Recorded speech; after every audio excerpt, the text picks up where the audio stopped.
Gerai. Labą dieną, vaikai. Šiandienos tema - šaknis iš trupmenos. Kaip ir praeita tema dėl šaknų iš sandaugos, jinai labai panaši, skiriasi tik tai pats veiksmas. Jeigu praeitoj temoj aš po viena šaknim turėjau daugybą ir galėjau išskaidyti į dvi atskiras šaknų daugybas, tai su dalyba arba trupmena aš galiu daryti tą patį. Jeigu parašyta trupmena, tai nereiškia, kad būtinai tik trupmena. Trupmena tai yra dalyba. Aš galiu ir dalinti, tarkim, A dalinu iš B šaknyje. Aš galiu atskirai parašyti, kad A dalinu iš B šaknies. O trupmena atrodo taip, tiesiog A dalinu iš B šaknyje ir galiu atskirai parašyti, kad dalinu šaknį iš A iš šaknies iš B. Gerai, jeigu aš noriu apjungti, lygiai tą patį galiu ir padaryti su apjungimu. Jeigu aš turiu atskirai kažkokį tą skaičių A ir dalinu jį iš skaičiaus C, kaip pavyzdys, jau turiu tokį reiškinį, jau turiu taip užrašytą. Aš galiu apjungti į vieną krūvą ir parašyti vieną bendrą šaknį A iš C. Aišku, šaknis turi sutapti. Negali būti, tarkim, čia yra kvadratinė šaknis ir čia yra kvadratinė šaknis. Čia yra kvadratinė šaknis ir čia kvadratinė. Arba, gerai, kubinė.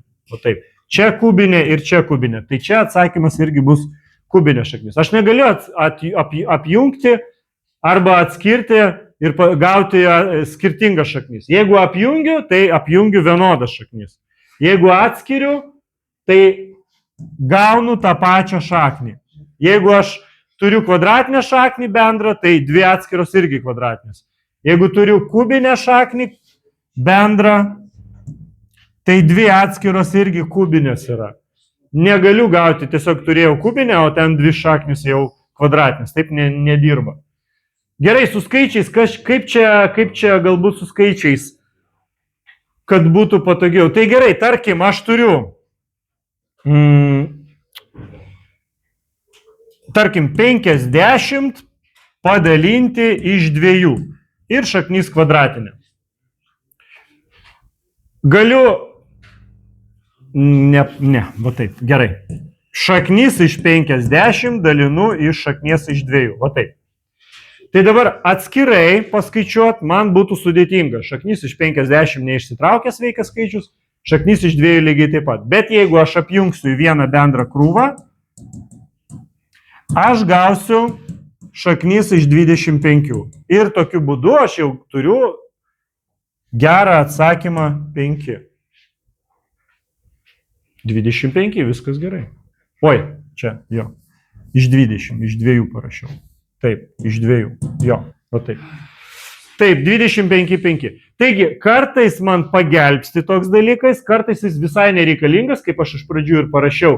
Tarkim, jeigu aš turėčiau tokį variantą, kad 16 dalinu iš 2.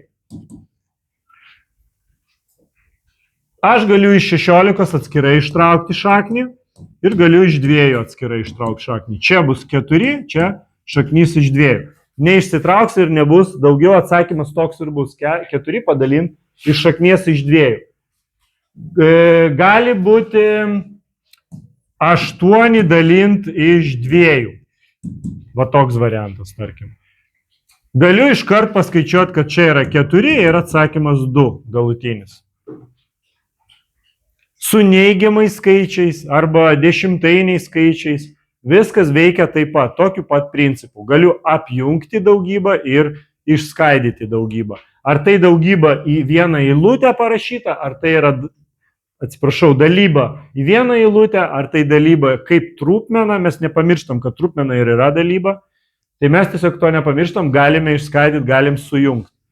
Tai daugyboje ir dalyboje skaidimas šaknų galimas. Sudėtyje ir minuse to daryti negalima. Aš parašysiu kaip pavyzdį, tarkim, jeigu aš turėčiau šaknis iš 16 minus šaknis iš 10. Tai apjungti tikrai negaliu ir negaliu parašyti atsakymą kaip šaknis 16 minus 10. Tikrai taip negalima rašyti. Tikrai to daryti negalima. Minusuoti šaknų, va taip apjunginėti negalima. Tik tai dalyboje. Su neigiamais skaičiais ir su trupmenom dešimtainėm, tarkim, 1/10 dalinti iš 1/100 šaknis kvadratinė. Atskirai skaičiuoju šitą skaičių ir atskirai skaičiuoju šitą skaičių, jeigu noriu, jeigu man tai patogiau. Nebijau dalinti, kad ir tai dešimtainiai skaičiai ar neigiami, nesvarbu. Ar turit klausimų? Klausimų. Man atrodo viskas aišku, tema paprasta. Gerai.